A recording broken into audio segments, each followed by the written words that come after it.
এই দেখতে হচ্ছে কাঠের ছাই। এই কাঠের ছাই আজকে সব গাছের গোড়ায় দেবো, জল দিয়ে দেবো, তাহলে কোনো পোকামাকড় উৎপাদ হবে না।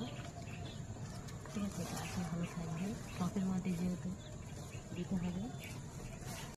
এই ছায়ের জল গোলা হয়ে গিয়েছে, সব গাছের গোড়ায় আমি একমত করে দেবো।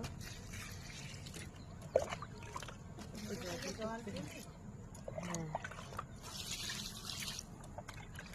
সব গাছের গোড়ায় আমি একমত করে দেবো। এই লঙ্কা গাছগুলো দেখতে পাচ্ছি যখন এনেছিল না, তখন একদম মনে হচ্ছে যেন গাছগুলো হবে না, নেতিয়ে পড়েছিল। আর দেখো এখন কি সুন্দর হয়েছে, গ্রোথ হয়েছে কীরকম দেখতে পাচ্ছে। এতে চারিদিকে ডালপালা ছেড়ে গিয়েছে, দেখতেই পাচ্ছ কি ভালো।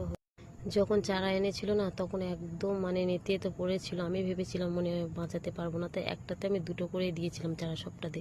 আমার 6টা চারা এনে দিয়েছিলাম, আমি 6টাই কিন্তু বাঁচাতে পেরেছি। আমি খুবই হ্যাপি।